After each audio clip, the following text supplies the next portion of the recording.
She has an initiative to control crime, which has failed completely. And the San Francisco DA is the worst DA in American history. And now she wants to be the state's DA. And nobody other than Obama would believe her. The phone number here is 1-800-449. I forget the number already. You know who invited her? Attorney General Eric Holder, the man who just said that the CIA is bad and terrorists are good. Eric Holder is a good friend of Kamala Harris. And Obama administration drug czar Gil Kurlikowski, another prize that we never heard of. The White House says the conference will showcase promising community-driven anti-crime initiatives from across the country. Can anybody listening to this show tell me that Kamala Harris has driven crime down in this city? Can anyone listening to this show tell me how she has disrupted gang violence? Can any cop in San Francisco call the show and tell the city, the listeners across the country, how she's controlled criminal activity? The fact of the matter is she is the most incompetent DA in the history of the city, but she wants to be California's top cop. And who is trying to help her? None other than the most incompetent president in American history. So we'll go back to the callers. San Diego, Tim, go ahead, please. Hey, Michael. As you might remember, I lived in San Francisco before. I was there for 19 years. My wife and I had 3 children, and before they got to my oldest got to be school age, we moved to San Diego, to Carlsbad, actually. We went back recently, and I was just appalled by, well, first of all, the filth and the appalling bum-to-tourist ratio down there, and, what can we call it?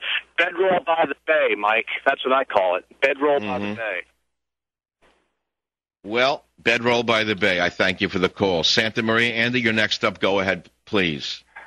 Thank you, Michael, for the opportunity to express my opinion. As a young sailor, I started going to San Francisco back in the mid-'70s, and I used to have a great time. I'd go to Fleet Week. I liked it so much I'd bring my family in.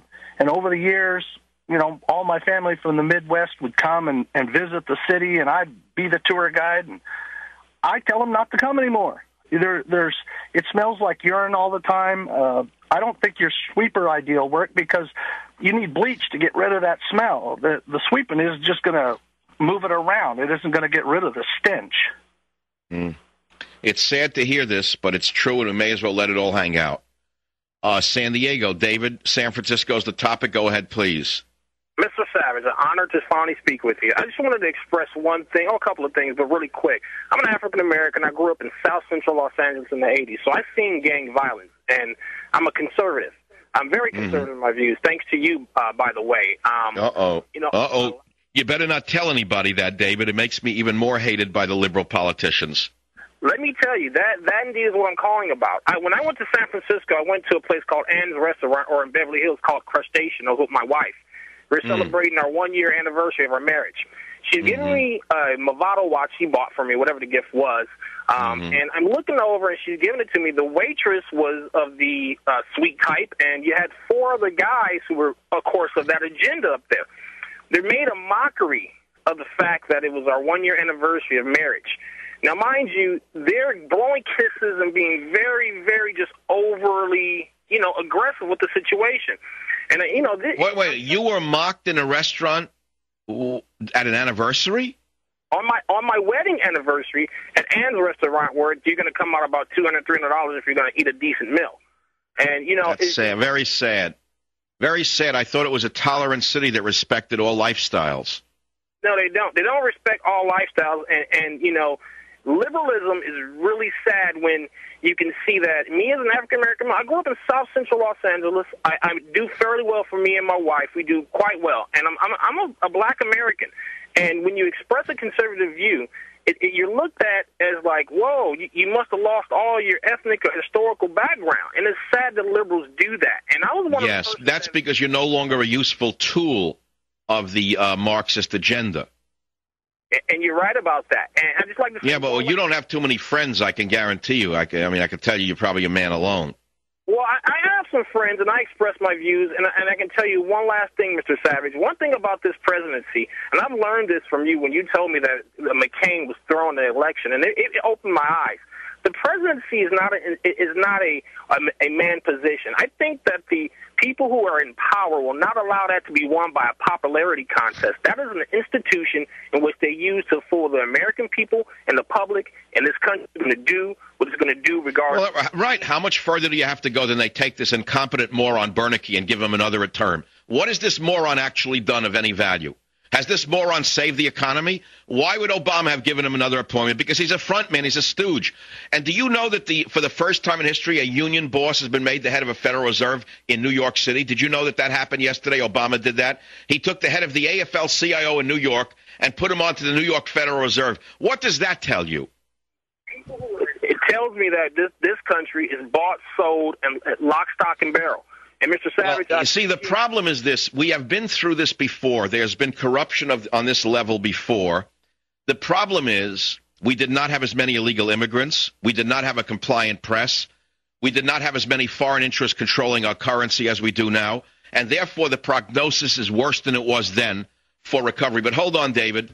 I'm going to give you a free copy of Banned in Britain when it's published because I like your call. It'll take about 4 to 6 weeks for you to get it. In fact, over the next few days, I'm going to start giving out free copies of Banned in Britain, at least one an hour. I'll be right back. Savage. Hi there, we are Armstrong and Getty. We're on every morning 6 to 10 here on 910 KNEW, or download the podcast and listen anytime at 910KNEW.com.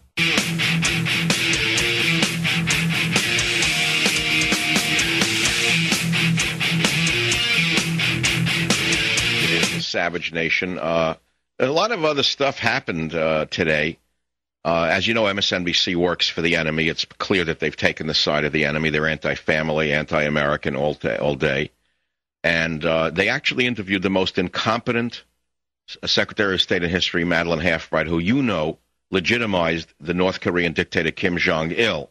So she went and visited her old Yenta friend, Andrea Mitchell, who is the wife of the former Fed chief, Alan Greenspan. You see how it all works, government media complex and all that.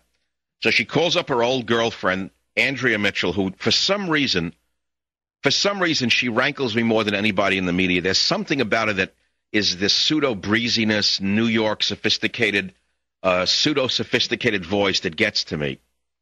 And she goes and talks to Andrea Mitchell, and Andrea Mitchell says things to her that you cannot believe. Listen to a clip 8 between Andrea Mitchell. Please, Andrea Mitchell and Madeleine Albright. Go ahead.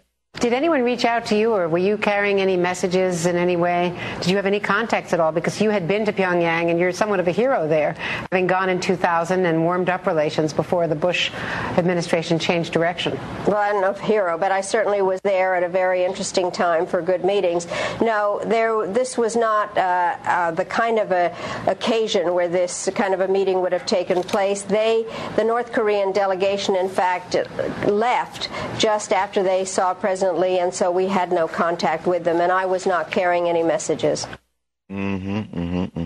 Clip 9, please. I think that this whole event is very, very unfortunate. I was involved a lot in the whole Lockerbie issue. I met with the families many, many times, both when I was at the United Nations and then as secretary. We did push for there to be a trial, and we believed that, in fact, he had been sentenced appropriately. I thought it was pretty outrageous, not only the release, but also the whole welcoming ceremony, when especially it had been indicated by the United States. All right, that shut it was her up for a minute. She's a liar, because it turns out, according to an article in the Associated Press, that the Scots consulted with the same Eric Holder, who apparently was in on the release of the Lockerbie bomber. The Scottish government said it would release transcripts of talks between Scottish Justice Secretary Kenny McCaskill and U.S. Attorney General Eric Holder. So the Scots consulted with the Obama administration about releasing the Lockerbie bomber, and this woman is not to be trusted, in my opinion. Listen to clip 10. I think we have to take the British and the Scots at their word that there were no deals. We have to take the British and the Scots at their word. Why? Because you say so? We don't take you at your word. You orchestrated a mass murder of Serbians. You orchestrated the mass murder of 2,500 Serbian civilians, and you got away with murder. Why should we take you seriously, Madeleine Albright? Listen to this liar. I think we have to take the British and the Scots at their word that there were no deals. The issue itself is most unfortunate because so many Americans and other nationals died in that terrible, terrible accident. So my heart goes out to the accident. Did you hear the Freudian slip? Here is a former Secretary of State who on one hand says that she pushed for the trial of the Lockerbie bomber, and then she says it was a terrible accident. Did you catch this or not? No, you need me to catch it for you. That's why I'm talking about San Francisco. San Francisco is a microcosm of the illness called liberalism. They inherited the greatest nation the world has ever seen, the greatest form of government the world has ever seen, and they urinate on it. They trash it. They destroy it. And they continue to blame the people who built the system for the system itself when they are the problem. San Diego, Scott, you're on the Savage Nation. Dr. Savage, I lived in San Francisco for 10 years. I think it's the greatest city in the country, but the people are the worst. That 30% you talk about, yeah, they're great people. But, you know, I finally had to move my family out and down to San Diego. It was